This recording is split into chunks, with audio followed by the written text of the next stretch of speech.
Thank you everyone for joining us today. We're going to get started here. It's 6 p.m. We want to honor everybody's time. So the topic of this meeting is surrounding services within our county and city. So some overlapping topics that we're hearing as we've continued our meetings is, we need more services. We need to expand our services, or we need different services and provide more. So I'm hoping to start us off today. Maybe you guys could introduce yourselves, tell us a little bit about your role and kind of your goals as well as far as our community is concerned. So would you like to start, Mary? Certainly. Good evening, everybody. I'm Mary and Wally. I'm the Homelessness Response Manager with the City of Santa Cruz. And in that role, I guess it's my job really to kind of be a focal point for coordinating the city's activities around its homelessness response. And we've got, I think it's 12 different city departments. Each department has a particular role in this space. And so trying to get us all on the same page and working together to implement our 3-year homelessness response plan is kind of a broad brush, kind of what my role is. And really what we're trying to do collectively is really try to reduce homelessness, connect people to services, get people into housing, so that we can make progress on this issue. Great. And I'm Karen Kern. I'm the Deputy Director of the County of Santa Cruz Health Services Agency Behavioral Health Division. We are, our role is really to support the behavioral health needs of the community, the entire county, regardless of any demographic. And so we have some services that are payer blind, if you will. Like our crisis services, access services, we do assessments for anybody who might have a need. And then we have the majority of our services are safety net for specialty mental health, which is a higher acuity, higher need, people are kind of at their worst.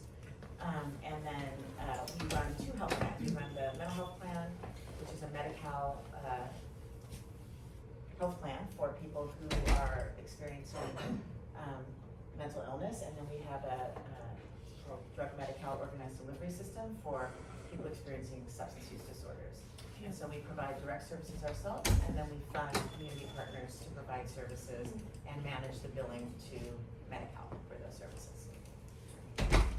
I'm James Russell. I work with Karen at Behavioral Health. I'm the Director of Access and Crisis Services. So Access is our front door coming into the county behavioral health system. And Crisis Services, the continuum is everything from our crisis stabilization unit to global crisis response and all the entry points in between. So I guess in terms of goals, I'd really like to see our system progress in such a manner. We use the term every door is the right door. We have a lot of frustration with folks coming in one door. I mean, no, actually you're supposed to go down the street that way. And folks coming in to seek services are not always having their best day. They're not always as organized or where they are, and that's the individual that's seeking the services for themselves and their support system as well. And then the crisis system, again, just a system of services that from the moment you pick up the phone, you get what you need when you need it, to the best ability that we have to provide it. So, yeah.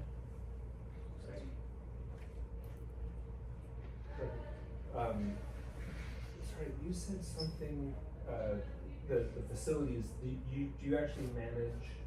So as Karen's mentioned, we have contract providers that do some services, and then we have county staff that do specific services. Currently, most of our mobile crisis response, whether it's our MERT team, mobile emergency response team, or our mental health liaison, those are county staff. Mental health liaison are co-responders with law enforcement. You're actually calling 911, you're getting law enforcement, but hopefully a trained clinician is going to show up with them for a behavioral health crisis. And our mobile emergency response team also has a youth component to it, where we're going out to the schools and stuff, and then to any facility-based thing and different things in the field that are deemed safe. How many of those are with law enforcement at a time, or is that a? So it's a MOU, memorandum of understanding with or agreement with several different agencies. So we're partnered with Watsonville PD, Okay. which currently has one operating Monday through Friday. And then we have 2 with the sheriff's office. In general, I'm just gonna say 8 to 6, 7 days a week, Okay. except holidays and vacations. And we have currently 1, we're hiring behind Danielle Lohman, who's recently promoted. We have 2 that we provide to Santa Cruz PD, but currently we're at 1 operating 5 days a week, but we're gonna ramp that back up to 7 days a week there as well, 8 to 6. Okay. These crisis units, I think all of you touched on them. Would you say that there is enough service or enough staff in order to execute the need as far as these crisis response? And beds as well, I've heard beds are an issue. Yeah, I mean, I think I think it's not unknown that we're experiencing a workforce challenge with behavioral health. I think that's across healthcare, nursing as well, especially licensed clinicians, for us nurses, psychiatric providers, but even administrative staff, we're having challenges hiring right now. And as are our community partners, so it's definitely a community-wide thing. So it makes it challenging to keep the services staffed at full capacity.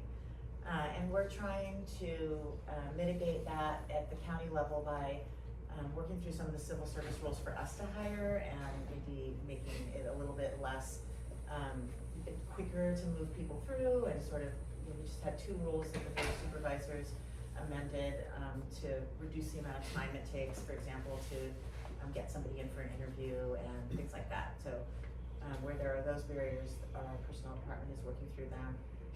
And then we're also trying to, or we are working with, for example, CSU Monterey Bay, San Jose State. We're looking into other schools that have social work programs or counseling programs to try to have a more robust internship program. We did have one before COVID, and that during COVID things just sort of stopped, and so we're now trying to build that back up because for those types of programs that people become licensed providers, they need to do an internship and collect hours and things like that, and so it's a good experience for them to come with us, and it's good for us to be able to work with them. Expand the force. Yeah, and hopefully bring that talent to our county and have people fall in love with Santa Cruz and want to stay here. Right. Yeah. And then you mentioned beds as well, or capacity and service side. So there's a lot of different types of services: outpatient, residential, intensive outpatient, partial hospitalizations. There's a wide range, inpatient hospitalization, and then the crisis stabilization unit that James mentioned. So I would say there's not enough capacity in our mental health residential or our crisis stabilization or inpatient right now. One of the things that we're doing is working on a youth-only crisis residential and crisis stabilization unit. So we'll have 8 chairs. Crisis stabilization is up to 23 hours and 59 minutes, so under 24 hours, and it's really a place for people to go where they can be safe, get further assessment, try to understand what's the problem. It's typically for people who are on a hold, a 55, 85, or 5150 hold for danger to self, danger to others, or grave disability, meaning they can't take care of themselves due to a mental health condition. And so for our previous system, as of up till June 30th of this year, we had youth and adults in the same CSU, and so it made it very difficult to manage capacity because of the way that the ratios work in licensing. You've got to have at least 1 licensed person for people, and you can't have adults and children in the same area. So it takes effectively, if there's 1 youth, it reduces by 3 additional beds because 1 staff has to go over to that side. So it's just, the design of it was, I think at the time, we didn't see the volume of people needing services that we're seeing now, and so it's just kind of outgrown it. So we're building a new youth-only crisis stabilization unit with 8 chairs, and like I said, the crisis residential would be 16 beds. And the crisis residential is really for both avoiding hospitalization and also bringing people out of hospitalization and giving them a place to continue in a residential setting and treatment before they're ready to go back. I have so many more questions on this, but I know. That's okay. Go. I think we should run. Happy to come back. think the questions around capacity are a big deal.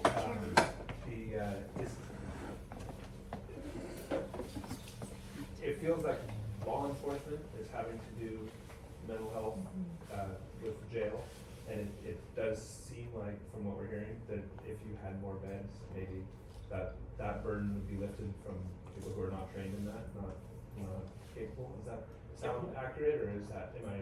Well, I think we have to go back to when we originally closed down a lot of our centralized hospital system, and with this idea that we're going to go to community behavioral health. Good idea, but we never did.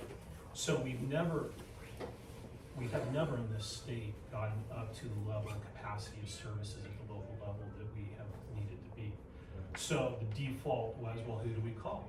We're going to call the police, right? Because we have 911, someone's got to show up for this. And so the police became our de facto. And then the next steps we took were built around, okay, so now the police are responding, what do we do next? And that was, we hear about the CIT, Crisis Intervention Team model. And then we have the co-responder model and the mental health liaisons. So that was natural for us to pursue, because that was one where all the demographics in the country were going with it, or the trends, and funding sources, and so we went with that. And now we're looking at, the trends are going in a great direction right now. It's what, for a behavioral health crisis in the community, how do we have a non-law enforcement response? And that at AB 988, which the governor signed in October. You'll see our innovation project, which I'm going to pass out a flyer before y'all leave. We're in a public comment period here. That's my little plug. So if you can review that, it's only 66 pages, but it's easy. It's light reading, and but we want you to comment on it to see, hey, is this really the direction we want to go? It's pretty. I like to use the words fluid and flexible. We know that we're going to hit some roadblocks in the way, and we're going to have to change course and stuff, but. Hopefully I'm getting back to your question here. We need to develop those services, and our innovation project is going to be looking at every point along the crisis system, whether it's how do we get folks from the ED to the mental health services, how do we get them out of law enforcement's hands as quick as possible, how do we, when we can, avoid law enforcement showing up to your door when you're calling for your family member in crisis. If it's not a safety issue, behavioral health can show up. So we're looking at that over the course of the next 3 years and implementing it as we're looking. So with behavioral health and people in crisis, something that we've heard often from the public as far as like being concerned about safety in Santa Cruz, with going downtown and seeing people shooting up, is that a behavioral health? Is that someone in crisis? Because when we spoke to the PD, they're like, this isn't what we're supposed to be doing. We need to have services help these people. So are those instances where crisis response comes out and helps people as far as, people doing drugs in public or leaving needles out, are those behavioral health, or those part of the crisis response, just so I can understand? I think that having a substance use disorder is a behavioral health concern. Somebody using substances isn't necessarily a crisis. Yeah. So it really depends on what happens if somebody's using substances, and let's just say they start having intrusive thoughts, or they behaviorally are aggressive toward people, or yelling, sometimes yelling public, nuisance. It's sort of from the law enforcement perspective and from behavioral health perspective, it's a little bit different, but there has to be something in it that makes them either a danger to themselves, a danger to others, or unable to care for themselves, which we call grave disability, specific to, in this case, mental health disorder. So substance use in and of itself isn't necessarily a crisis. Is it a problem? Yes, but it may not meet the level of need of a crisis type service. And that's why we have, for example, downtown, we have the downtown outreach workers. We also have our Healing the Streets team, which is now in its second year. That was funded through a SAMHSA grant, and we'll be ending that. Grant ends this year in December. So we're turning that into a full-time team because we've got some great outcomes from that. And I'm happy to pass on, we've got some reports and evaluation that we've done that I'm happy to pass on to I you. love You can- that. Yeah. So What I think- was the name of the SAMHSA? Healing the Streets. Healing the Streets. Yeah. That was a SAMHSA grant that we applied for and got, I think this is the second year. That's when it was gone. Oh, sorry. Honestly, the years, it's starting to all blur together at this point. Yeah. It is your two. I know that much. Yeah. But Larry's been involved in some of our conversations. So in that grant, our aim was really to develop an integrated system of care for people experiencing homelessness. So we partnered with Dr. Robert Ratner, who leads our Housing for Health division under Human Services Department, and then Joey Cartagini, who is the Health Services Manager over the Homeless Persons Health Project clinic. And so the three of us kind of got together and actually wrote that grant, although behavioral health was the lead on it, to try, because there were a lot of siloed services and people were showing up over here and we weren't talking. And so we've got some pretty good strides in meeting that integration. We're working with getting people into the different data systems, and so that's another barrier, is one person puts their services in this system and another person in this and another person in this, and so there's not really a lot of efficient sort of communication back and forth, if you will.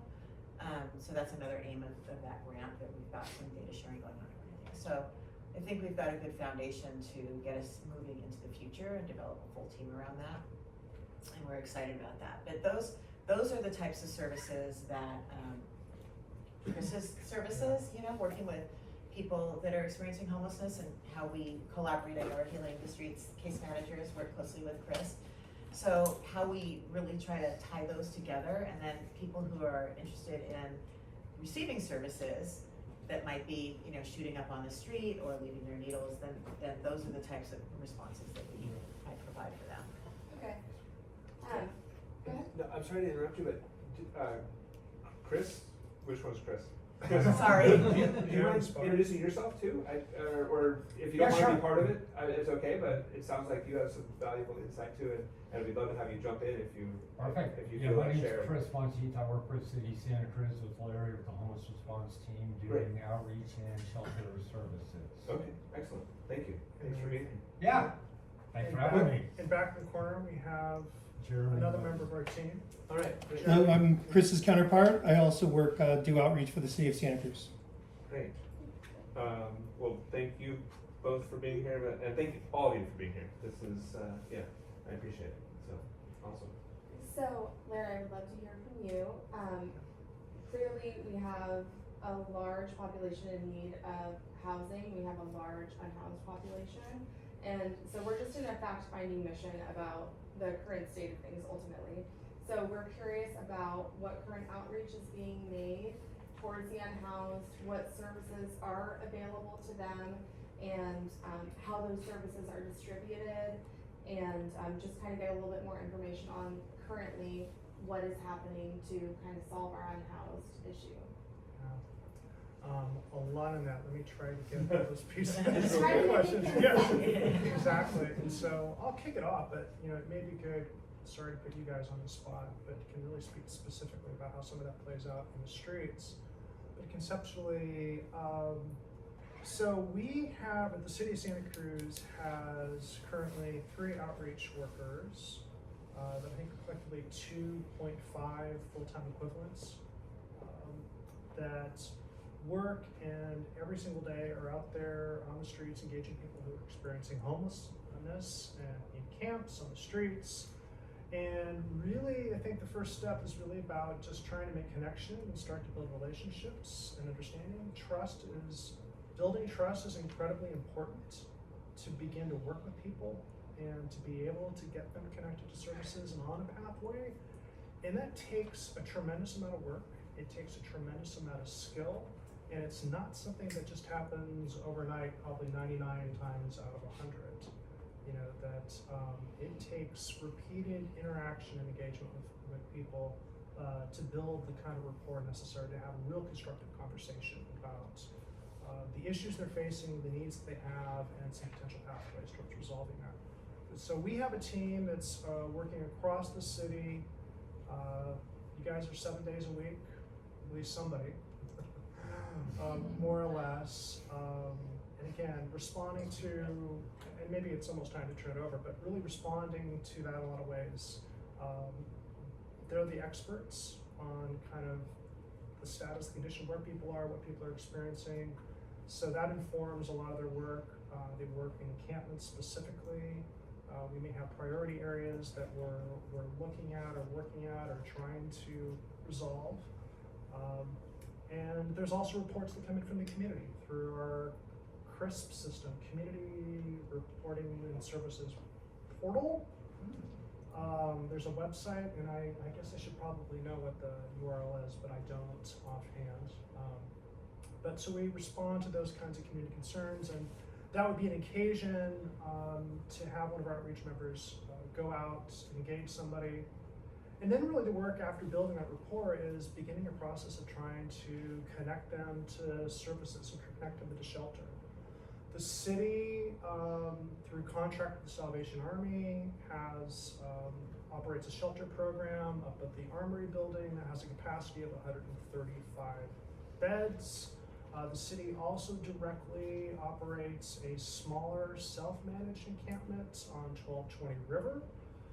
And our team, in addition to the outreach work they do, they're the case managers for people that are enrolled in that program.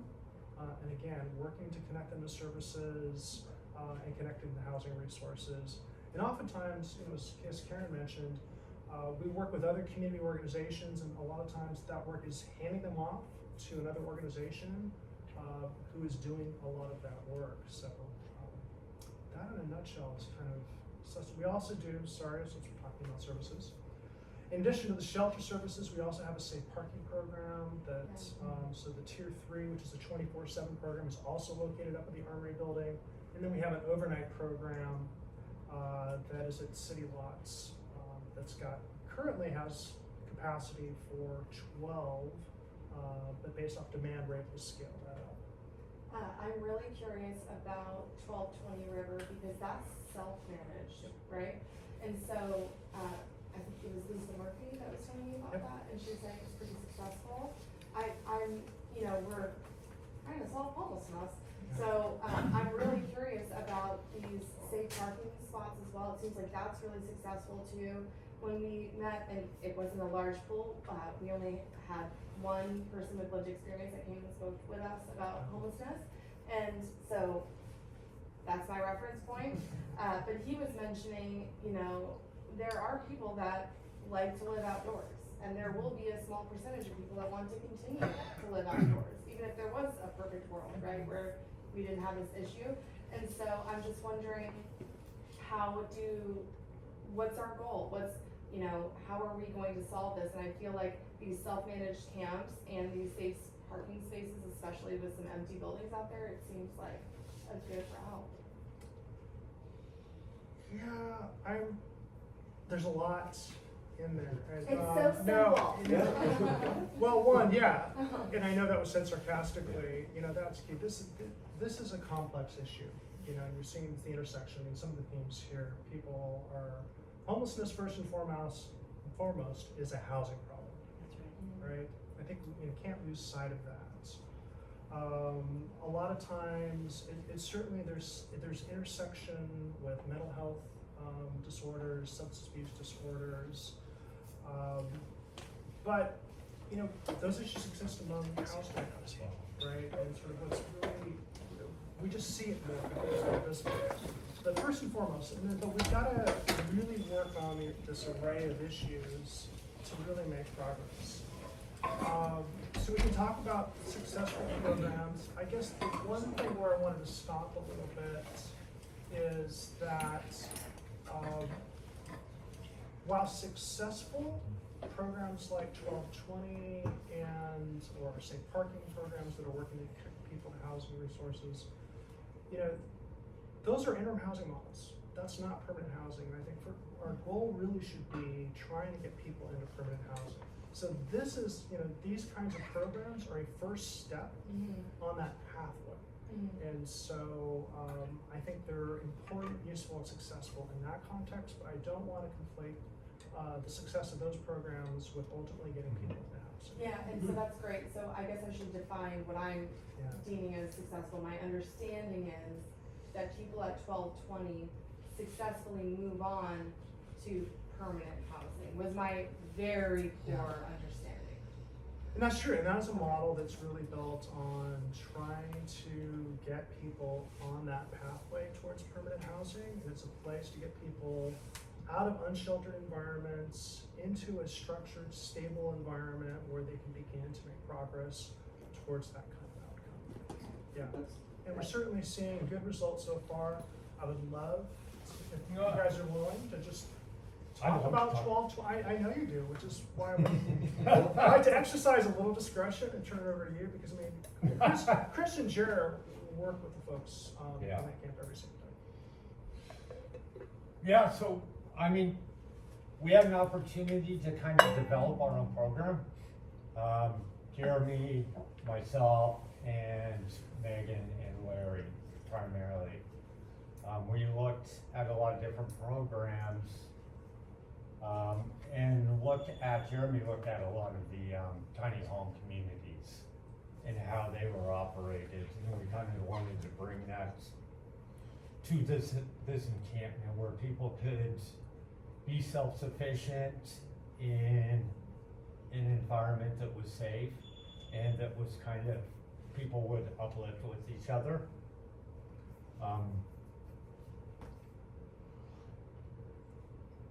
It is subjective getting in there because we want people who will meet us halfway. So that's kind of the entry requirement. That is our barrier to get into the program. We wanted it as low barrier as possible. Pets can, we have pets, people can come and go as they please. It's also an environment where, we connect with a lot of, especially county workers, to ultimately get people housed. I mean, when I go out to an encampment, it's like, I can meet someone and it's like, my first thought is, how do we house you? And then go through, whatever resource we have available that we think is best. But at 1220, people, it's a place where the case managers can come in and work with people. In terms of case management, it's a place where it's safe for case managers to come to. It's a safe place for our participants to engage with other people.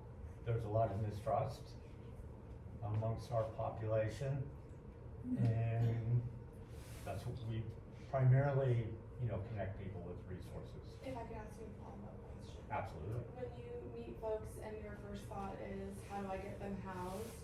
Do you ever receive pushback? Do you ever find that people want to live unhoused, or are all of them, they want to be housed and there's not enough services in order to help them?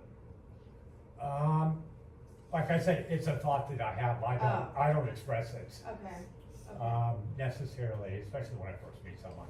Right. It's just having a conversation and kind of assessing, doing a mental needs assessment. Okay. But that's my thought when I go in, when I meet someone in the camp. It's like, how do we get you to a better spot? Right. Sometimes we will try homeward bound and divert people back to family and better situations. Any resource that is available. A lot of times we are educating some of the people on what resources are available.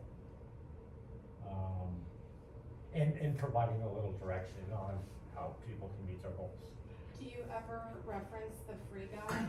They're A lot. Okay, cool. Because they're the only, They are. correct me if I'm wrong, that's the only one-stop shop that I've seen that has a list of all of the available services for people.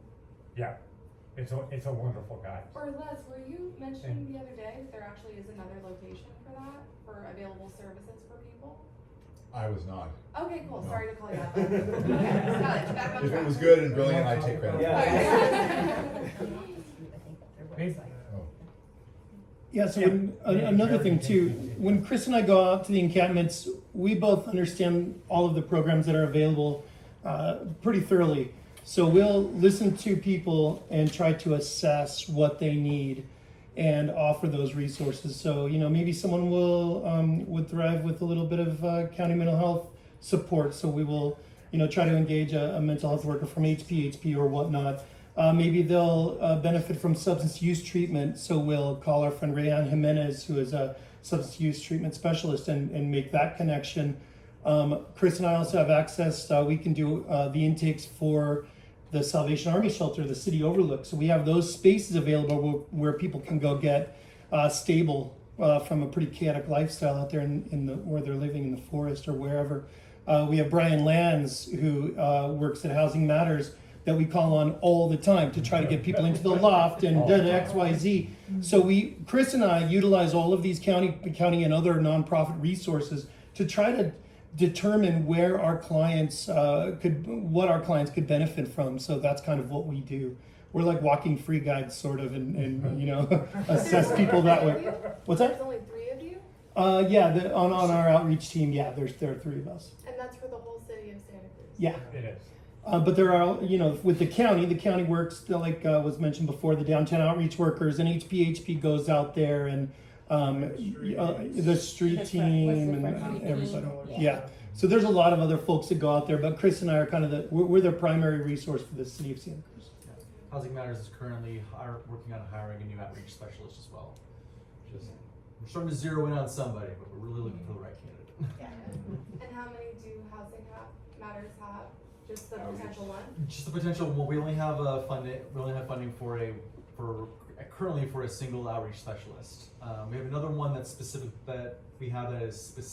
for veterans, and another one that is also specifically for families. But this one that we're hiring for is specifically for just mostly single individuals or adult couples, things like that. Transition age youth. I don't know how much people actually know, because we have a coordinated care system here, right?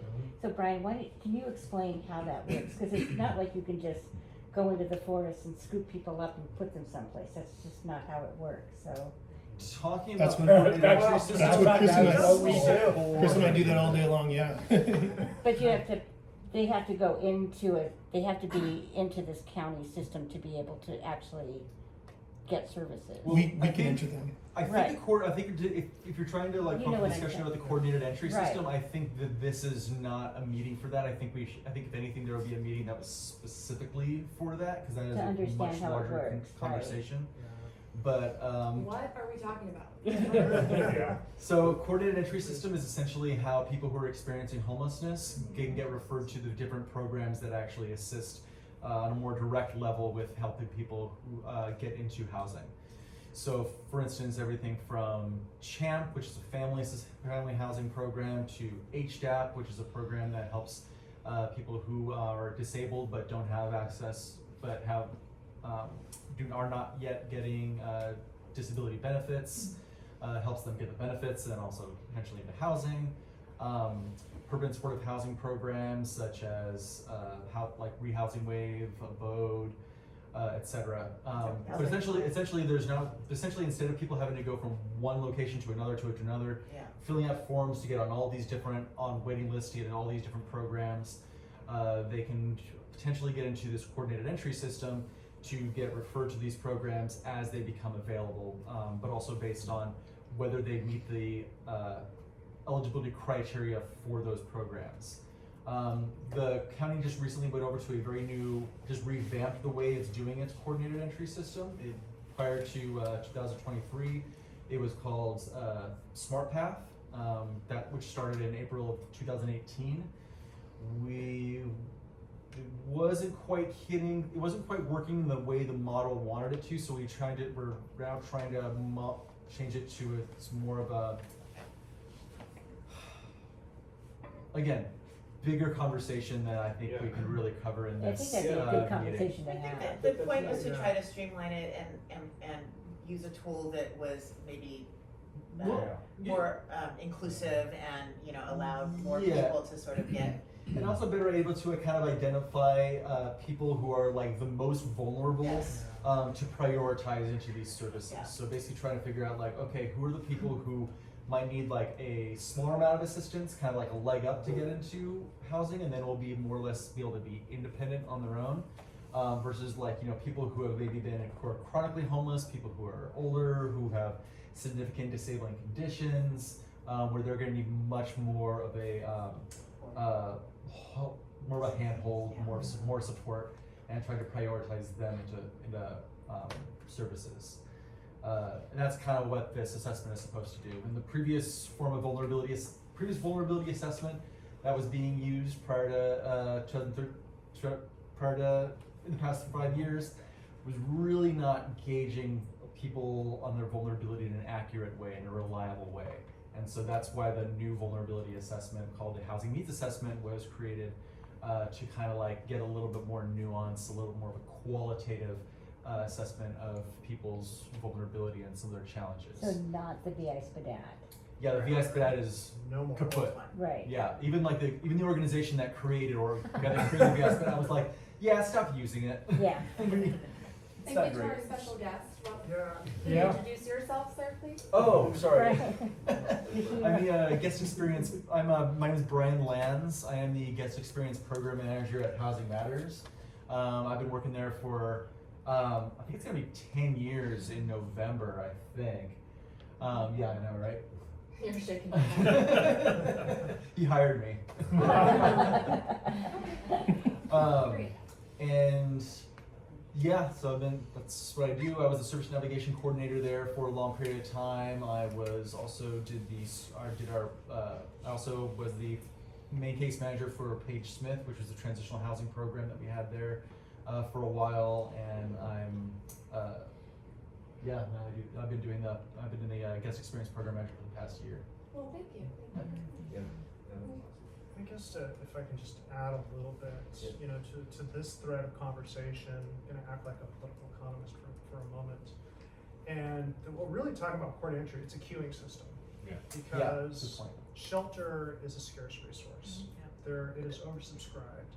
Much like, and not unrelated, to the fact that our housing market in general here is a scarce commodity. It is oversubscribed.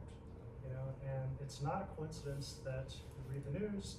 Santa Cruz County is the #1 least affordable rental market in the entire United States, and we have well above average rates of people experiencing homelessness. Those two factors are not unrelated. So with that in mind, and with permanent housing as the end goal, does it make sense to create permanent housing in the most expensive real estate market in the country? That's such a good question. The answer is yes. I mean, I think we need more housing, period, at all income levels is one of it. It is a sort of a different but related question because it then begins to intersect, well, what does it mean to be in the community? You know, and so the solution is if it doesn't make economic sense, are we talking about exporting people out of their community where it is more affordable? And sort of what are the value judgments on that kind of model? And I think that can be, I don't think that's a path we want to go down to, but that's a value statement, not an economic statement. But certainly more affordable housing, building more supportive housing, figuring out how to subsidize and incentivize that is going to allow us as a community to make, have impact in both domains. Reduce homelessness, but also create more housing options for people at all income levels. Makes sense. And housing doesn't have to mean that you raise everything and build from the ground up. There's all kinds of ways to do that. Housing, like infilling, is a wonderful way to do it, which I think the city of Santa Cruz is looking into that. So it doesn't have to be, we have to recreate everything and put in all the infrastructure. If you use infilling as an example, the infrastructure is already there, the zoning's already there. ADUs are another example. ADU, yeah. Or even retrofitting Santa Cruz has tons of single-story buildings, so retrofitting them to put at least one unit, one apartment space above, or even two if you could structurally handle it. I think also developing conversations around people being willing to rent to people who are in a tough spot, I think is very important as well, because I think that people have a stigma that they attach to Section 8, and I think that education around that and around why it's beneficial for everyone, for landlords to accept Section 8, I think is also another piece of this that we're interested in. Well, exploring. and I speak up for, I'm not representing Abode, but I will speak up for our model, which is that we have case management for 2 years and beyond. So that if one of our landlords rents to our people, they have hands-on case management and finances to back them. And that's a great model because we can ensure stability that, and then those landlords go out and say, yeah, it actually does work. Yeah. But I think that the case management piece is integral to that, and dropping somebody off after a month or 2 months or 6 months, I'm sorry, but I've been in this for too long. And I think that people just don't know that that exists, and we even asked about that at our last meeting. I feel like there's so many pieces, and there's not like a hub where we can understand what's available to Well, everybody. that's why we're having these meetings. Right. Yeah, I'm putting them on, so yeah, I agree. Okay. The county actually funds 3 different community agencies, so Encompass, Front Street, and Volunteer Center Community Connections provides housing support. So for people with mental health issues who get into housing, you know, this, as you're talking about, it's that same But kind of. Abode is not behavioral health. No, it's not Okay. behavioral health, but so for people though who need that behavioral health support, we've got several teams of successfully keeping Awesome. people housed and Definitely. providing that additional support, occupational therapy, skill building, things that help people be independent and be successful and stay housed, because that's the other part about getting housed is the staying housed. Yeah. Absolutely. But having case management for just your basic Yes. voucher is what's That's important. correct. Because there's a lot of things that happen in the first, it's almost like anything, in the first 15 months, whether it's a child or grief, Yes. loss of a loved one. 15 months is an amazing amount of time Yes. to stabilize somebody. And I frankly think all the programs should have case management for at least that amount of time. And so, are you saying that Abode is unique in That's that why I way? work there, yep. Yeah. So It's, Abode we are is unique in that terms of having case we give management. financial support for the first 2 years, if they need it, if they don't have the voucher.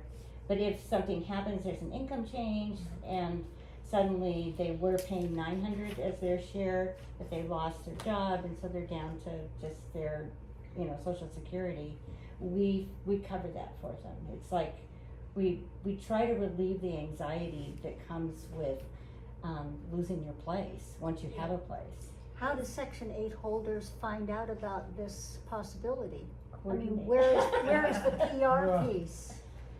Most Section 8 holders can't just get it. Yeah. Like that's part of one of the challenges and why coordinated entry exists, is because there's not really a place where a person can just walk up and say, hey, I need a housing navigator, I need a case manager to help me get housing. It just doesn't work that way. There's not a place to go to just like That's why I brought it to up. get a case manager by request. How many people are participating in Abode's program? I wish I knew. Okay. I just keep my head down and help the best that I can, So Abode is not a program that is available to a Section 8 voucher holder of a low income or lower income. Is that what I'm hearing? Abode is a nonprofit organization that helps to alleviate homelessness through and have sustainable housing. That's For people who meet a pathway. certain criteria.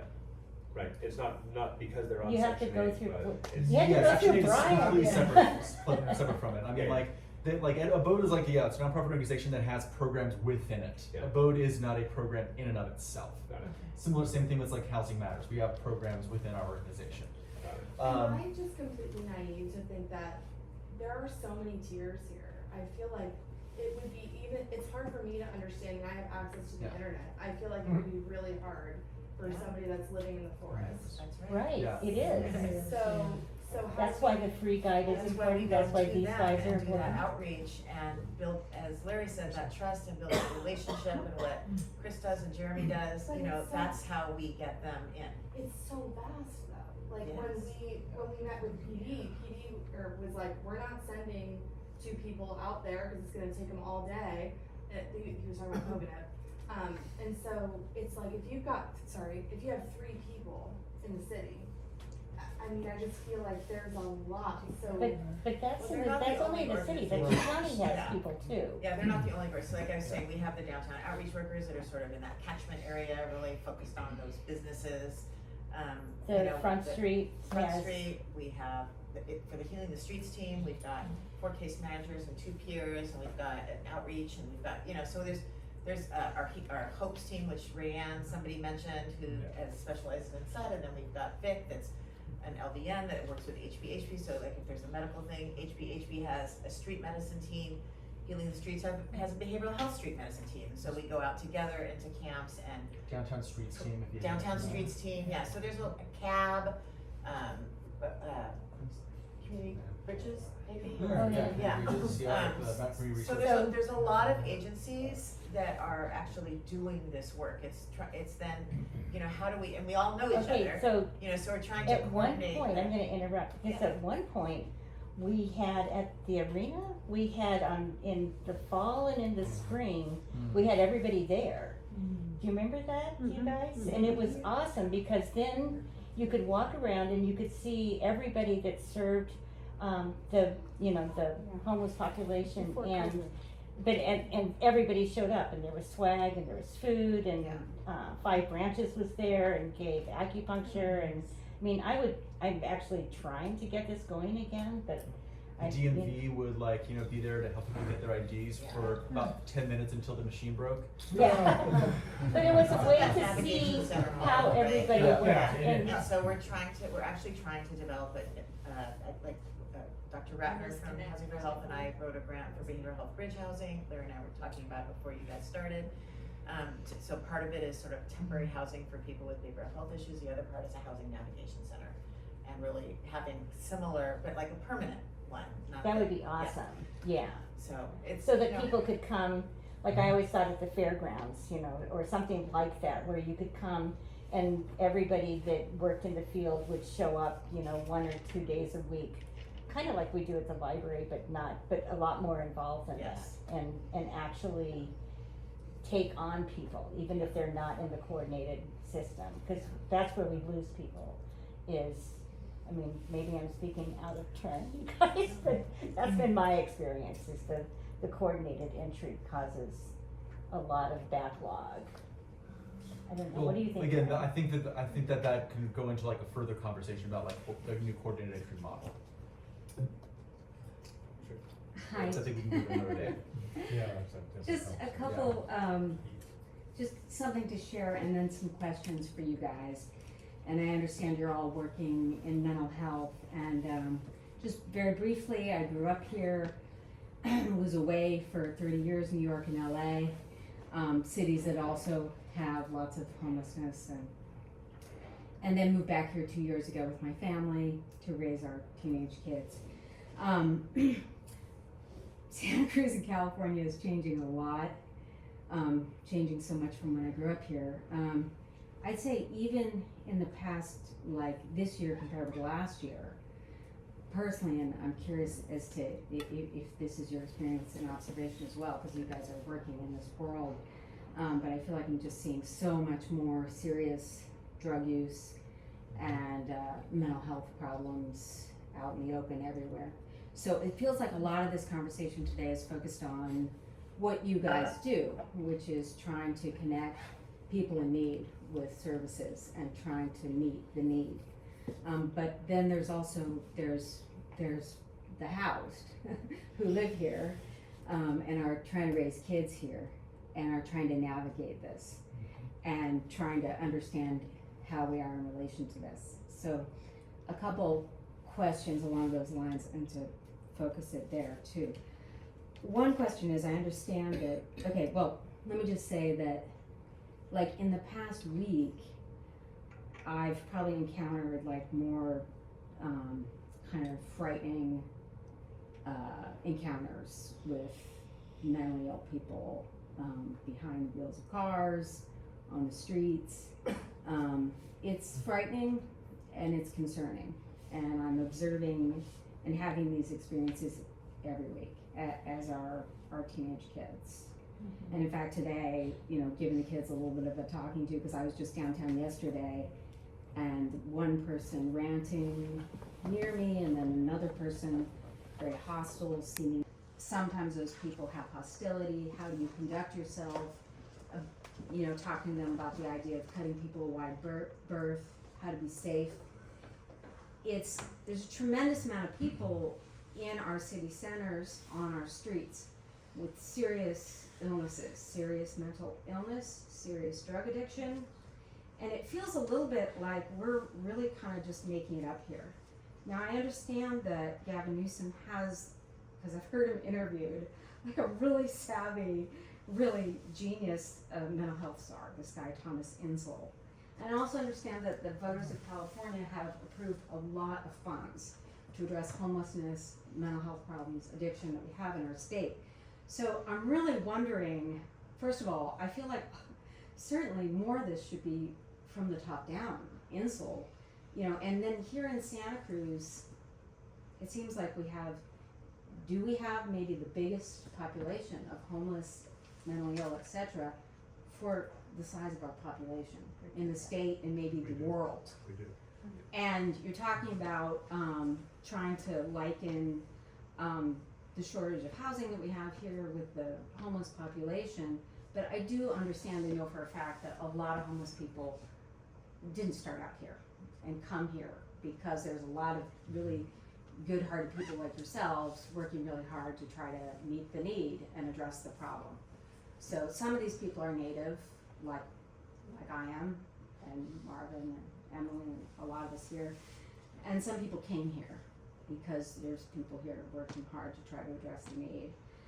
But it feels like, this is a very big and serious problem, and and in parts of the city it's feeling pretty dangerous and unsafe for people who are trying to raise kids here. And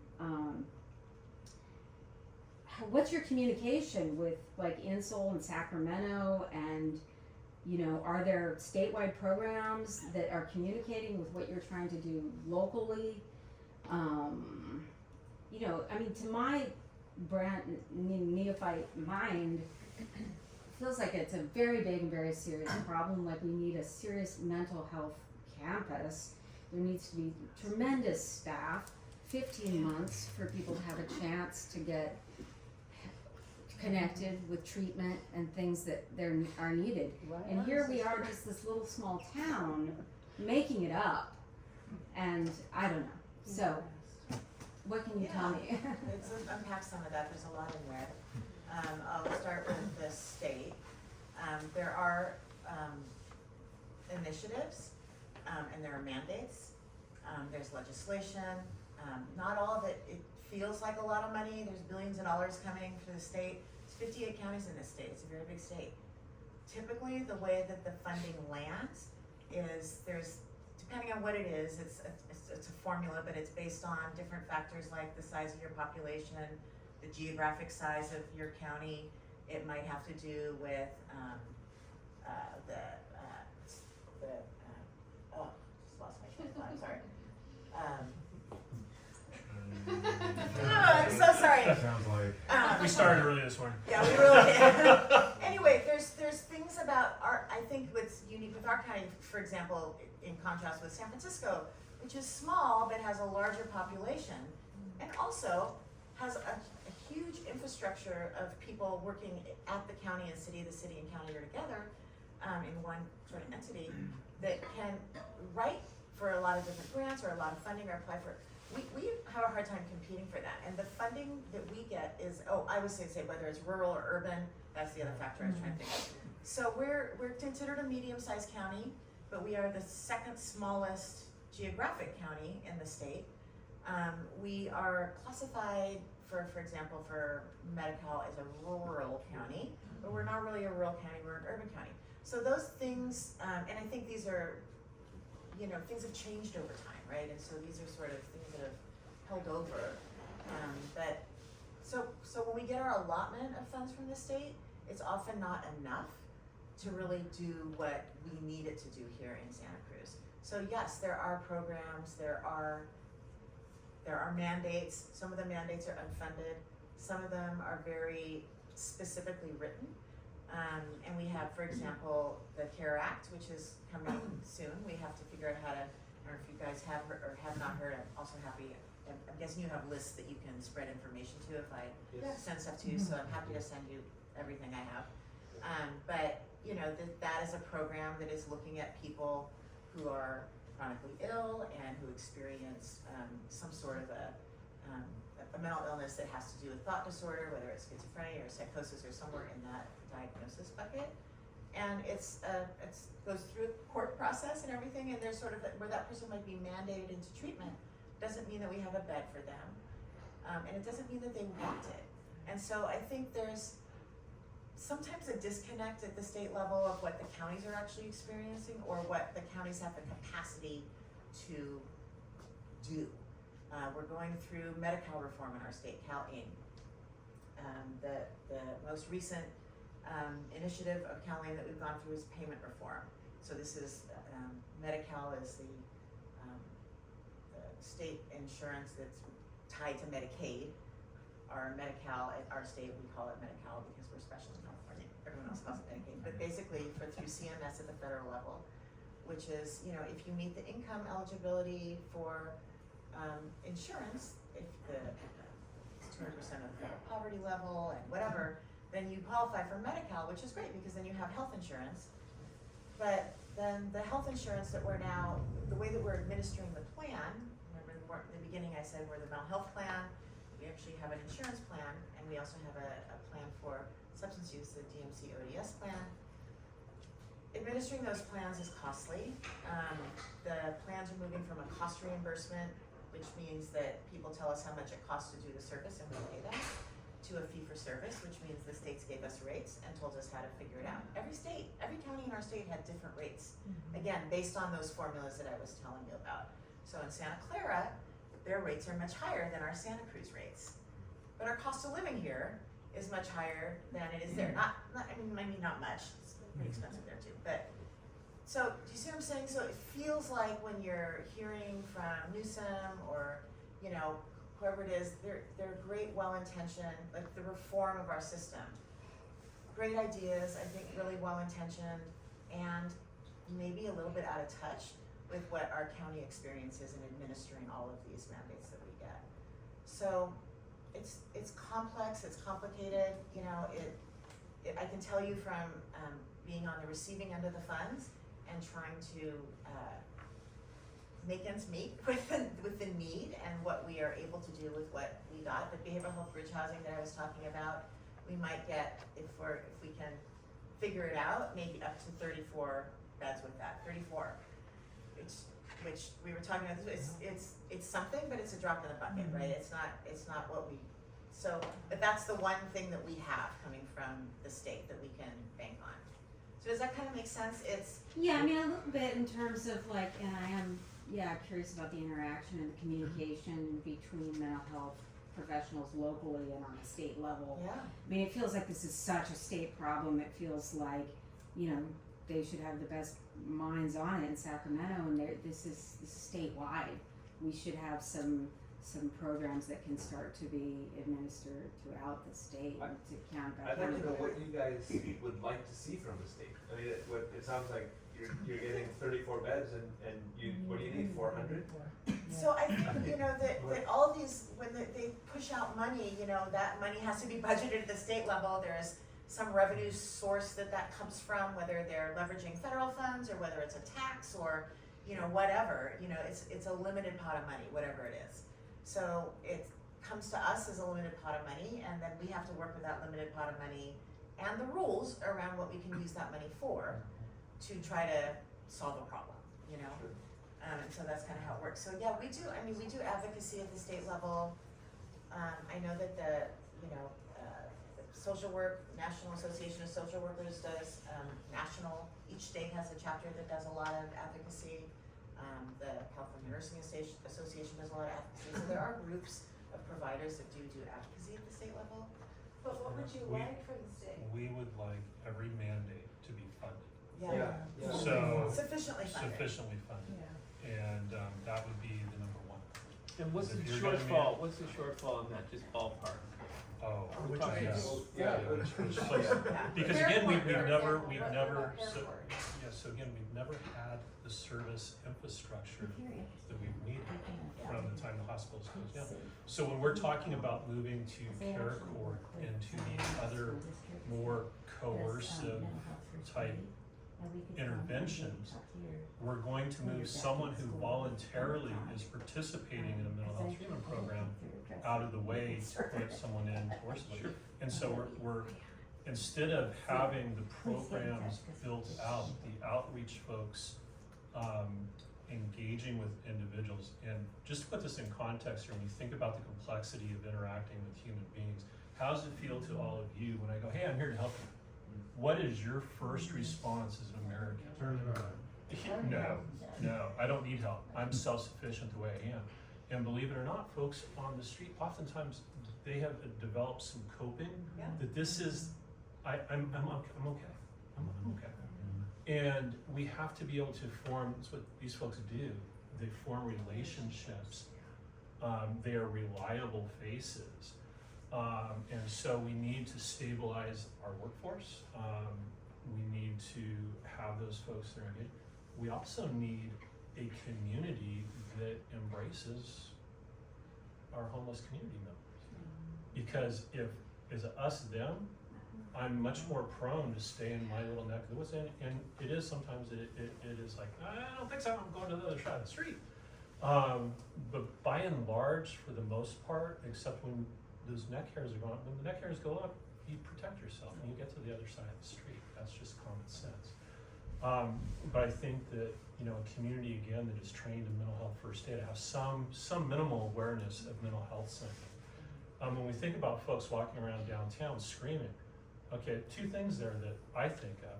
One is, why are they downtown to begin with? I feel safe because I'm around people.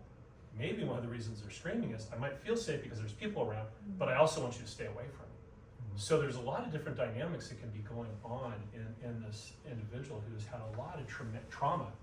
Now, you know, again, that trauma is coming out, and oftentimes trauma comes out in a way that traumatizes other people. And I'm sorry, I just went off a whole bunch of bunny rabbit trails. But really, you know, I would like to see adequate staffing. I would like to see service worker, you know, adequate housing and community for our service workers. I mentioned that I'd gone away from the county for a little while, for several months up at UCSC. 3 of my 4 staff up at UCSC on a mobile crisis response team commute over an hour to get to their work location. So let me tell you what happened during those storms. I didn't have any staff. And if that's happening, and if you think about this, your city, county, nonprofit agencies are your disaster response folks.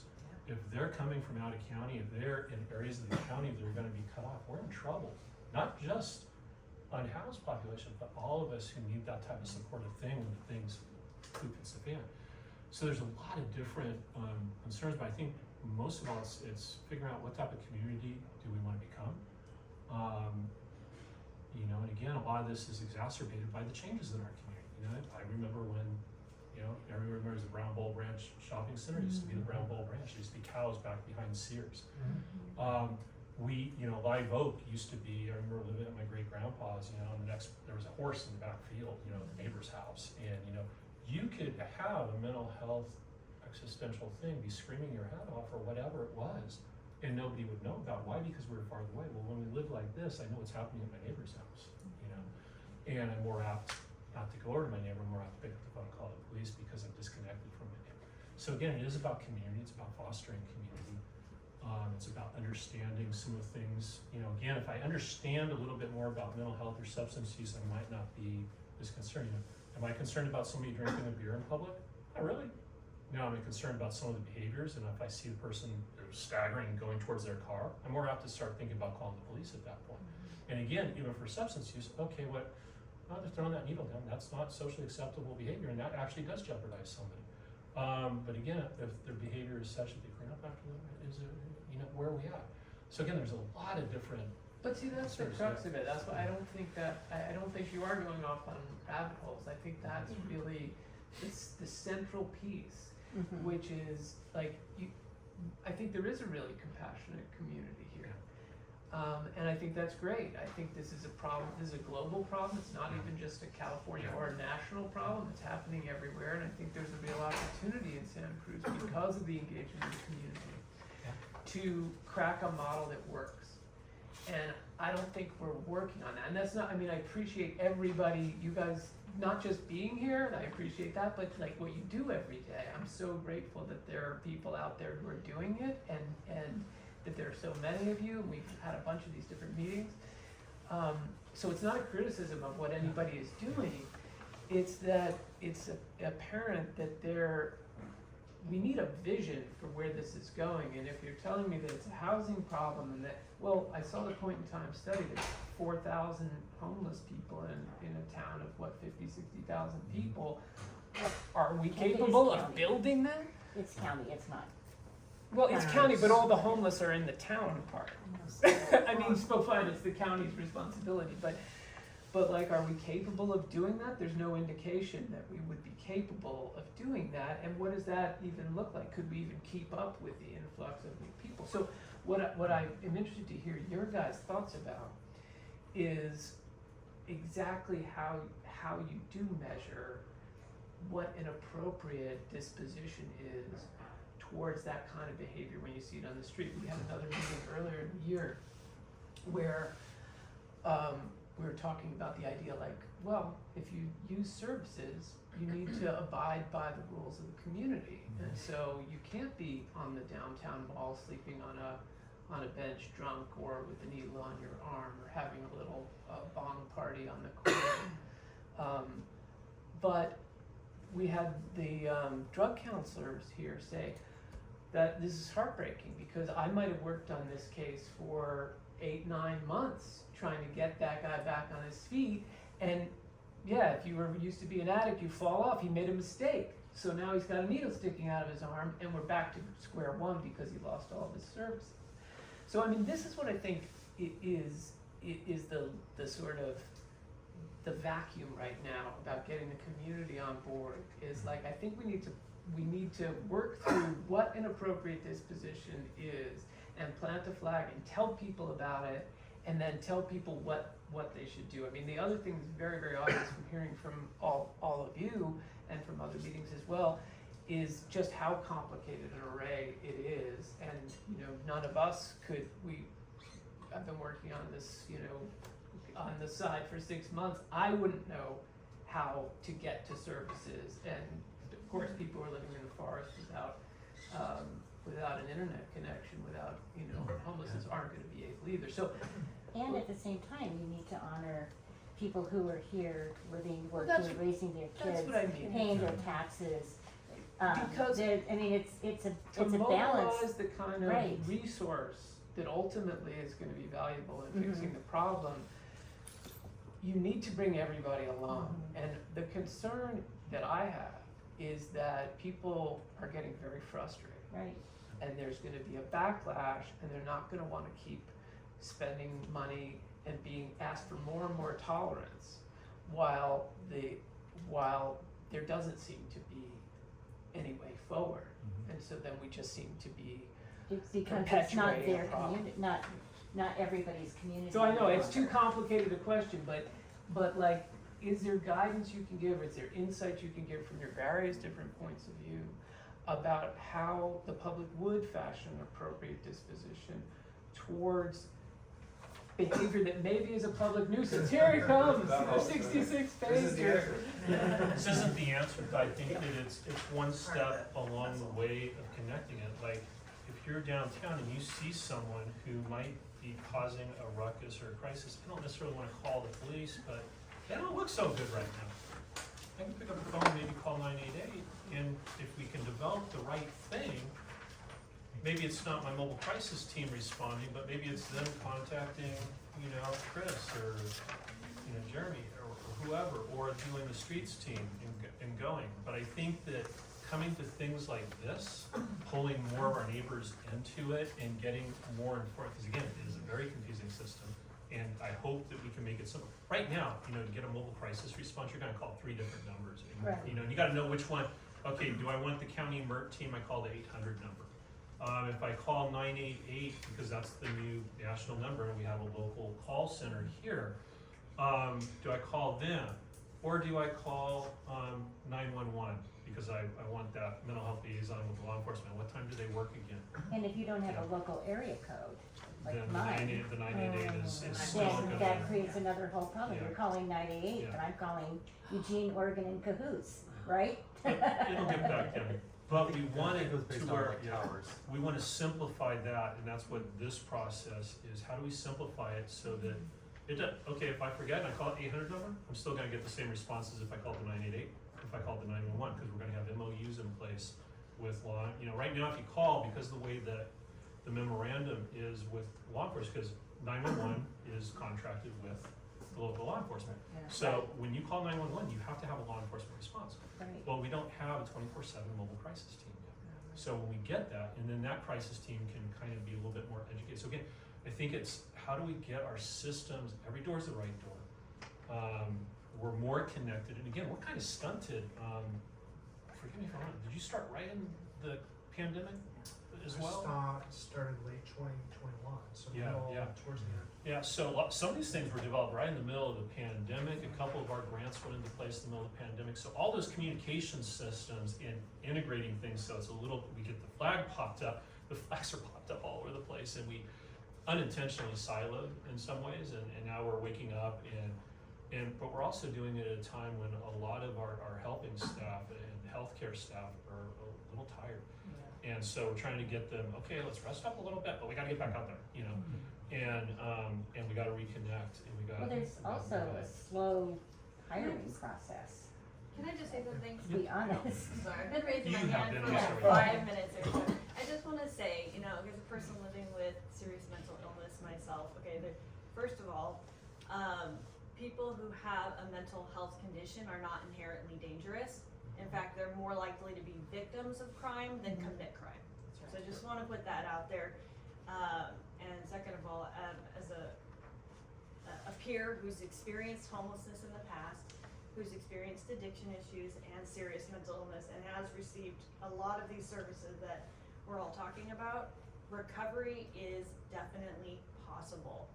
And it happens a lot. So I just, you know, I'm happily housed, I'm stable on my medication. I'm actually working for NAMI Santa Cruz, the National Alliance on Mental Illness, and I give back as a peer leader, as a peer specialist now, in these kind of capacities. So I just wanted to put that. What helped you with your recovery? Or? Well, NAMI was a major part of it. Have you heard of NAMI Santa Cruz? So the National Alliance on Mental Illness is a national organization. We have a local affiliate here in Santa Cruz, and our mission is to educate, advocate, and support people living with mental illness and their families. And it is voluntary. So unlike, you know, I have been forced into treatment, I've been forced into hospitalizations and things like that. But we have educational programs where we go to high school, we go to middle schools, we teach these kids about mental health and how to support themselves, recognize it within themselves or their friends who might be experiencing it, and get help and treatment as early as possible.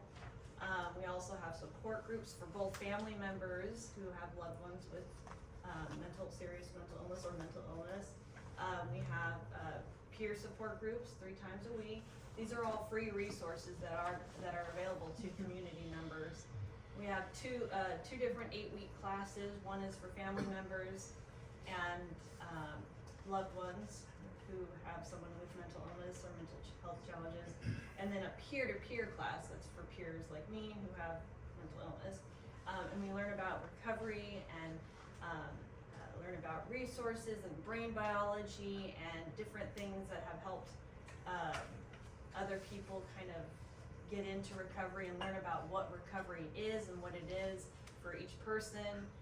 For me, it's just being able to enjoy my everyday moments, like in my life, you know, day-to-day moments, having day-to-day moments of joy and being a productive member of society and giving back. And that's why I volunteer with NAMI. And Sherry, help me out. We have other family programs too. We have we do help with law enforcement, we help train. We have a program that James talked about, the crisis intervention training for law enforcement. Anyway, all of these programs are free, and it was getting into recovery and seeing, mostly importantly, seeing other people who were in recovery. When I started taking this class with NAMI, because I've been working for them for 13 years now, it was these peer leaders were stable, they were living relatively healthy lives, they were giving back, they were wonderful examples of wellness and recovery, and I thought, I want that. And before I went to this class, I had no idea that recovery was even a possibility, because I was in the hospital all the time. Yeah. And I thought, this is gonna be my life forever. I was homeless for over 2 years. Yeah. That guy Ansel that I heard interviewed talked a lot about that peer guidance, peer support, Yeah. Peers leading the way. Yeah. Sounds like this has been so effective for you. It Is has. this are there obstacles for people connecting with this? Can this None. happen on a bigger Absolutely scale? none. For NAMI, No, no. it's free. It's free, you just pick up the phone and call. So is this something We like have a when you crisis guys line, are finding a crisis situation or finding people with mental health issues, do you connect them with NAMI? We support NAMI services, so a lot of the programs that Naomi was talking about, we pay for. Right. Yeah. Can We I, have to do that CES thing, that coordinated entry. No, that's No, for not for, housing. no. Oh, not that's for just for NAMI. housing system Okay, and the okay, service. so they can just go right into this. Oh, yeah. Okay. can I jump in? Thank you for the NAMI setup too. Yeah. Well, Mary and I are longtime NAMI volunteers, and I want to step back and talk about upstream some of the situations we're all talking about here, and what's being done to address these conversations with local youth, specifically in schools. And so some of you might not know what's happening, and really a focus, yes, it's long overdue, about mental health. NAMI comes in to classrooms. They have 3 different branches of a program called Ending the Silence. Groups will come in and talk to students about what this is like. And Mary and I for years have done the Ending the Silence for school staff, because surprise, surprise, teacher preparation does not include much around mental health support. And then there's a whole nother Ending the Silence for communities, parents that come in after hours normally. Every single one of our 10 school districts in Santa Cruz County is embracing the notion of mental health support, destigmatizing by having mental health specialists on campus. County office just hired a mental health behavioral director who came from the county. So it's all about a goal about being okay with this conversation. What can I do if I'm sensing some of this within myself, within my family, within my peers? Who do I go to? Navigator system, again, within the county offices, spawning through all the 10 districts. A lot is being done, the hope being that we can prevent through awareness and education and support some of the issues that we're all seeing in Santa Cruz County. So, yeah, if you don't know NAMI, get to know The that. other side is early intervention, and so when the issues start to happen, in the school system, wellness centers is another initiative. Exactly. So that they're able to catch it and then ideally assess and try to figure out how to provide treatment for somebody Yeah, and look early for, on, look so for they more don't get to wellness that centers to wrong be, trajectory. Yeah. more wellness centers will be opening up in probably this school year. And also NAMI, have some, NAMI's website, NAMI Santa Cruz, is namiscc.org, in case you want it. We also have a resource line, not really a crisis line, where family members or peers can call in and say, I'm having, this, what kind of resources are there in the county? And Is NAMI this has something those. that unhoused people connect with, or? Anybody. Anybody. Anyone who, Anybody. who has a any- mental any- health condition Or has a family or has a member. family member that has a, Or even, could be Yeah. a neighbor. yeah, it could be that too, yeah. I just wanna add to that we're doing mental health first aid in the schools Sure, also. right. And I'm working with Haley Newman doing that, so, that's another piece that's part of the whole mental health, portion that's coming into the schools, and it's actually started last spring, so. I think one of the things that makes it difficult for people experiencing homelessness to connect to some of these programs is that there's a tremendous amount of stigma experienced in the community. So if they haven't had a shower in a long time, or their clothes are dirty, or they don't have shoes, or whatever, there's a lot of, the individual themselves has maybe shame, or just, if they've maybe experienced where they've gone into a group or a setting somewhere to get help and people have said not favorable things towards them or commented on You their, have to leave your belongings outside. yeah, or your pet or your Yeah. bike or your whatever, you know, or you smell, you know, or, you know, so I think that that adds to where people kind of get to, I don't need help. Yeah. Because when they've gone to get help, it hasn't been helpful, you know. I myself have experienced homelessness and also mental health and substance use issues. I have 27 years in recovery. I was on the street in Oakland and Berkeley for 10 years. On the street like the pogo net folks, the eating out of dumpsters, you know, walking around out of it. So I think, you know, I think what's important, James talks about community, I think it's really important that people we see each other all as human beings, you know, and I think that when my experience of homelessness is you're othered, right? People don't wanna make eye contact. I mean, how many times have you guys been driving your car and you come up to an island at a stoplight and there's somebody there with a sign and you avoid looking at them? But I've also had people hit my car. Sure. So, but I don't wanna take away from what you're Yeah, saying. sure. I just wanna say, like, there is absolutely an aspect though where there is a portion of people that are not just unhoused that make me feel unsafe. And that's, I want to solve that. So when you were talking about community and embracing homelessness, and my naivety is like, well, I wanna solve it. I wanna solve it. And, you know, when we talk about people endangering others or not, you know, when I see people shooting up in the same exact spot every single time that I park in this specific parking garage, like, I find that to be dangerous, especially when my kid is jumping off a log at the beach and jumps right next to a needle. Like, that for me is dangerous. But then, Jason, when we were walking our kids and that man was passed out on Pleasure Point, remember? Everybody busted out their phones, not to call the cops, but to video that guy. And so we called the cops, and I don't remember how long it took. It took like at least a half an hour. About half an hour, something showed up. Yeah, because we had two kids. Well, he's And trying so, to get in his car. but the thing is, when I talked to them on the phone, this guy was passed out. He was delirious when he finally got up, and he went to the driver's side of his car and started his car. And so I called the cops, and I'm like, dude, you gotta come. Like, this is not okay. And they kept on asking, like, is he drunk? Is he drunk? Is he drunk? And my husband, I love you dearly, you're not a cop, is like trying to stop this guy from driving, and they're like encouraging this behavior, and I'm like, dude, no, like, this is not our job. And they're trying to get me to say he's drunk. I'm not qualified to say that. I don't know if he's like in an insulin deficiency. I'm not gonna ruin Steve's life. So anyway, I don't know where I'm going with this, but I do not accept certain behavior, and I like what you were saying about establishing some type of not only goal, but, you know, expectations as us as a community, so we can have continuity, so we can have an understanding. And I agree, we have to be a community and embrace those that are in need. It's just, there's some moving parts here that I wanna make sure that everybody feels safe. Yeah. And homelessness is a housing problem. Yeah. And so, like, when you talk about services and getting people into services, if somebody isn't housed, if someone doesn't have a bed to sleep in, a safe place to be, a place to take a shower, some food to eat, the likelihood that they're gonna be able to engage in those services diminishes. Because you don't know what time it is, you got an appointment somewhere, you gotta get there. It's 2 miles away, you know, you're tired, whatever. I mean, it's like, it's. What happens to all my belongings? when I go Absolutely. out? Exactly. Yeah. You know, Who takes care of my dog?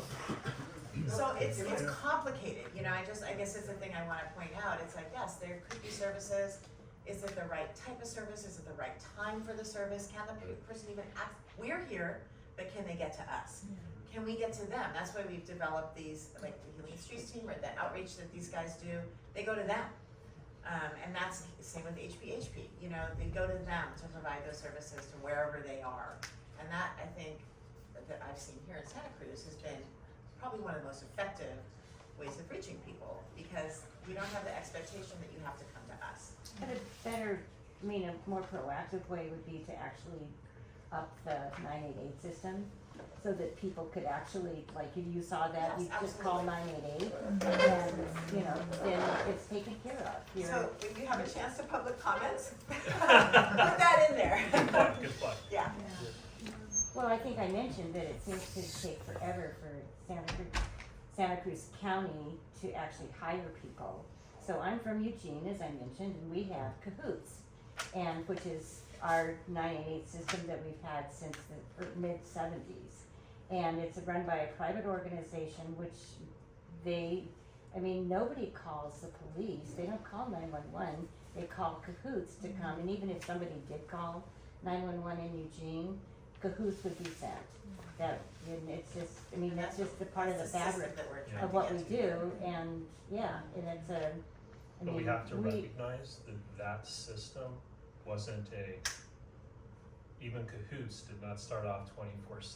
They ran started out, and it started out as And- Whitebird, a free clinic. So we need to find those things that we want to put, and I like your metaphor. Wow. You know, what is it that is going to provide opportunities for people who, when they are ready, can have change? How do we have boundaries for people to have unsafe behaviors? And how do we get those services that we know we need and ramping up? And again, the mandates right now and the things that are coming down from the state on the crisis side, not necessarily the housing side, sorry, Blair. But the crisis side, we're moving in the right direction. That's why I came back to the county side from Karen guilting me. But we're really at a junction in time where we can set up some things the way they ought to be. It's gonna be a little difficult getting the hiring and getting people in place. We're gonna do it multiple different ways. We're gonna have county workers, we're gonna have other workers, we don't have to go It'd through be the whole nice to have process. a nonprofit come in and Yeah. do it, to Exactly. be honest. Yeah. And also utilize peer supports. Yes. And, the non-licensed support staff that can help, Yeah, you don't have to necessarily be licensed to engage somebody and Absolutely de-escalate not. them There- I and support mean, them. yeah. There's certainly classes you can take to learn how to de-escalate a situation. You were mentioning, Larry, about at Lisa and house all their belongings, and this is something that I have been thinking a lot about recently, especially after the storms and like everybody's stuff being destroyed. So when somebody accepts services or if somebody gets put in jail, do we have a system to take care of people's belongings or put their belongings somewhere? Yeah, and short answer is not really. You know, and this isn't the approach to solve the problem, right? Where it is actually taken care of is when they go to jail, right? So if somebody's arrested, there are legal provisions for storing their belongings for a period of time. If you're not arrested, right, there really isn't a system in place. So storage program, there's some communities that do that. That's something that we've looked at and talked about, where people can have access and safeguard their belongings. It's a program that's been a tool that's been effective in some of the communities to, again, help create situations that will make people more favorable towards accessing the services they need. Wasn't there a place at the end of Felker that had lockers? Yeah, the They Warming did. Center, Yeah. Footbridge, yeah, so that, Footbridge, yeah, what happened so to that? they closed last November. Cause they had people that could do showers, and I think in charge of Right. phones, and they had lockers for their Yep. stuff, Yep. and that's gone now. And it closed because funding. Funding. Yes. That's what happens And is these. was it an things- effective thing that should be brought back, or is there a better solution, or? I think, you know, and again, because that's a question, you know, I don't know all the reasons why they didn't have sufficient funding, what their donor base, what their business model was. Speaking generally, a need for those kinds of services and having that capacity is absolutely valuable, Yeah, right? yeah. And so I think figuring out, you know, what organization might be interested in doing that, what the funding model is, business model, all of that. Locations, again, it's another intersection. I mean, we're talking about all these things. The other elements of developing programs and services, right? We talked about challenges in the labor market across the board. So yeah, it may be harder to hire at the county because of some of, you know, public agencies being public agencies. But our nonprofit partners are struggling to really, we get grant funding to start programs, and it takes 6 months, 9 months to get some of those services up and going, because get contracts in place, then they start to try to hire, you go through a whole hiring process, you can't find people, you rehire. Location, Sessions. right? The location, Locations. some people are all not in my backyard, I don't want them in my. No, not Yeah, so that's an Some element. people are, not But a everyone. lot of it is low pay, which Abode does not pay well. So, Oh, I mean. You're a very lot of few- commercials for those. Yeah, So that's well, I another mean, yeah, problem. Abode should be like the whole thing, but. Yeah. Yeah, Most I of our mean, staff don't live in this county. Yeah, I mean, the county pays okay, But but, most but county if you staff look don't at live in the county. Encompass, Right. if you look at Encompass, Front Street, any of those programs, I mean, seriously, like, around $20 an hour? You know, it's like ridiculous, how do you live on that here? Please, we'd love. Yeah, I'd like to talk about belongings. When Chris and I get somebody into shelter, we have access to the city vehicles that we can help them load their belongings into and deliver them directly to the shelter where they're listing. Nice. So yeah. Other agencies where they have, if they're connected to services, sometimes their case manager will hold on to their belongings for them, or, we've got storage sheds for people to put their stuff in, type of thing. So I think it's hit or miss, depending on if you're already engaged somewhere or not. Before I came back to California, I worked up in Portland for 5 or 6, almost 6 years. And our agency had, we get storage containers, and we Right. had them in different places throughout the city. And, people would be able to come and either store them during the day. So if you want to look for work or services or whatever it is, you can come, put your stuff in. We had a whole system of checking it in, checking out, all of that. We didn't get rid of it if you didn't show back up, type of thing. Right. And that enabled people to have a safe place to put their stuff, so they didn't feel tied to their spot. So you don't have to schlep it all over everywhere Schlep it you or go. feel tied to your spot, because Yeah. it's too much to schlep, so. Do you guys still have the Santa Cruz County Behavioral Health used to have a storage unit, back when I was homeless, and they did put stuff in there. Yeah, we don't currently don't have a have that. storage unit. Oh, We okay. do have a container on the Emmeline campus that we can store stuff, Oh, okay. So in terms of shelter right now, temporary shelters, beds that we have, are there vacancies right now, or are we completely full? There's always some small amount of vacancy because of turnovers, either people getting housed, people who, aren't successful in a particular shelter environment. But effectively, we're at capacity, on a regular basis. So there's not sufficient shelter or temporary housing space. And I for the think, needs. didn't the Watsonville just close? The Salvation Army. Yeah, Not yet, no. Salvation Yeah. Army is supposed to. that's what I heard. And then I wonder for bathing facilities for people who aren't housed and aren't in a shelter, are there facilities where people can go to bathe? Housing matters. Yeah. We provide hot showers 7 days a week from 7:30 a.m. to about 2 o'clock. I think is last call to get on the wait list for it. How many stalls do you have? We have two non-gendered, 2 men's, 2 women's, and then we have the same amount of restrooms as well. Oh, and then we also have 2 porta potties outside. The rotating shelter program also has Shower the People, which is a transportable shower system with 2 stalls.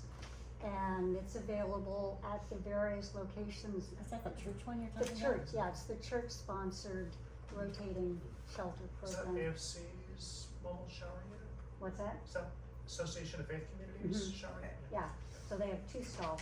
I wanted to ask about your response and your appraisal of the grand jury report findings. Yeah. And also, I'd like some feedback on the issue of our paltry number of 16 psychiatric beds, and if there is an effective push that could be made to boost that number to be at all reasonable, given our population. Are we being kicked out right now? That's an idea as well, like a 5-minute warning, but. For seconds, if the state does what's called an IMD exclusion, our capacity of 16 is based upon, Yeah, if it was right. one person more, the ability, and it's terrible it comes down to this, the ability to bill for it would be greatly diminished. We could only bill 16, correct me. If the state as a whole, there's something that apparently that's gone through that the waiver where they can look at that, but again, it's at the state level. So that one decision would make it a little easier. We are, again, with this innovations project, we have to look at every single little gap in our crisis continuum of services. And so that includes, wow, do we have enough beds? And what can we do to mitigate that? Do we have enough pre-crisis places to go to before you go on a 5150 or LPS conservatorship type situation? And then the grand jury report, I think that it's data that yes, we know. I don't have a problem with it. I think that it lends voice to gaps in our system. The hiring practice, civil service standards do kind of hinder hiring. That we are having problems hiring and retaining staff in this county. If you're a healthcare professional, you can go anywhere you want to. This is a worker's market right now. If you're a licensed professional clinician, you have a wealth of opportunity at this juncture of history.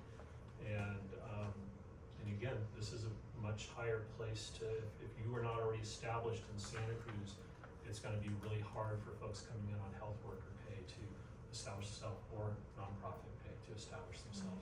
So again, we're gonna have to, I think that the grand jury report can help lend a voice to some of those needs in our community, some difficult decisions that we're gonna have to make to, again, create that sense of community to have what we need,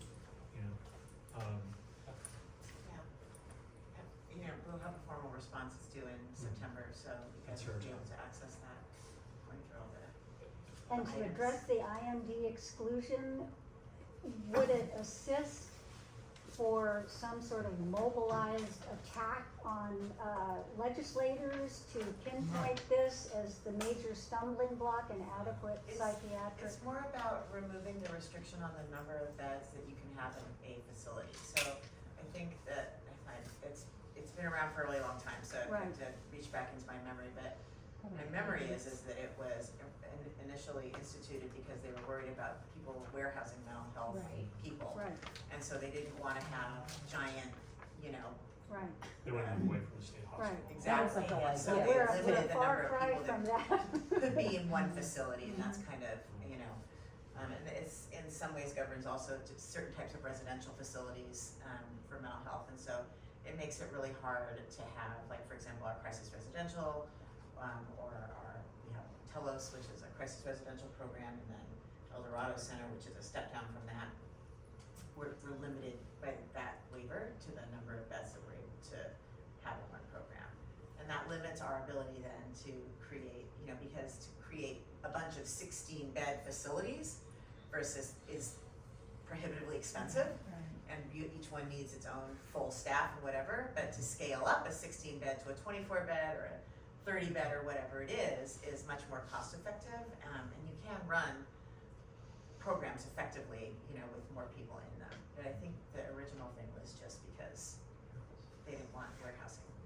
Right, but I guess my question is, And we have how to wrap it up, best to overturn that provision? Well, there's Not already necessarily- initiative at the state to create this waiver that's a workaround for that rule. That would allow us to, so we're. But that's not passed. Don't think so yet. Thank you guys so much. Thank you.